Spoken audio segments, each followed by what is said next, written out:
বিদেশ থেকে আসার পর একদিনও বসে নাই, কোনো না কোনো কাজ করতেছি। বাড়ির সামনের সাইডে প্রচুর পরিমাণে জঙ্গল হয়ে গেছে, এগুলো পরিষ্কার করতেছি। এখানে একটা কিছু করার ইচ্ছা আছে, তো অবশ্যই ভিডিওতে দেখাবো আপনাদের নেক্সট ভিডিওতে। এখানে প্রচুর পরিমাণে রাস্তার সাথে জায়গাটা, কিন্তু এখানে অনেক কচুরি, তারপরে বিভিন্ন ধরনের গাছপালা লতাপাতা হয়ে অবস্থা খারাপ হয়ে গেছে। ক্লিন করতেছে এগুলো। ইনশাল্লাহ এখানে ভালো কিছু করার জন্যই পরিষ্কার করতেছি জায়গাটা।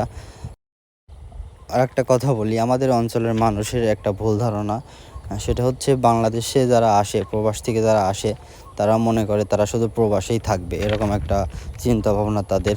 আসলে দেশে কোনো কিছু করার উৎসাহ তাদের কাছ থেকে পাইনি এখন পর্যন্ত। আমরা যারা প্রবাসে থাকি, আমরা বিদেশে অনেক কষ্ট করি, এই বিষয়টা আসলে তাদের বোঝাতেই পারি না। কারণ প্রবাস জীবন কত কষ্টে যারা থাকে তারা একমাত্র জানে। বাংলাদেশে সামান্য কোনো কিছু করে যদি ভালো থাকা যায়, আমি মনে করি এটাই বেটার। বাংলাদেশের মানুষ এই কালচার থেকে বেরিয়ে আসতে হবে যে প্রবাসীরা শুধু প্রবাসেই থাকবে, দেশে থাকতে পারবে না। আমি যে বিদেশ থেকে আসছি, আমার হচ্ছে প্রত্যেকটা মানুষই জিজ্ঞাসা যে কবে যাব আবার। আর যদি বলে একবারে চলে আসছি কিংবা আবার যাব না, এরকম ধরনের কোনো কথা বললে তাদের মন খারাপ হয়ে যায়। তারা চায় যে আবার প্রবাসে ফিরে যায়।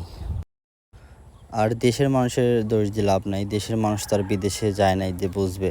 যারা প্রবাসে থাকে তারা বুঝতে পারবে যে আসলে প্রবাস জীবন কত কষ্টের। 4 লাখ টাকা দিয়ে যায়, সেটা আমরা কী করি ওখানে? 4 লাখ টাকা ওঠাইতে আমাদের কতদিন লাগে? এই বিষয়টা আসলে তারা বুঝবে না যত সময় তারা বিদেশ না যাবে।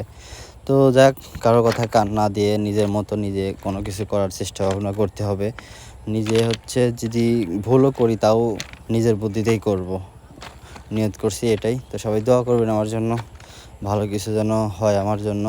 আর বাড়িতে করার মতো অবস্থা আছে ইনশাল্লাহ আমার। তো দোয়া করবেন। আর আমার খামারের ভিডিওগুলো নিয়মিত পাবেন আপনারা এখানে। অবশ্যই আমার পেজটা ফলো দিয়ে রাখবেন।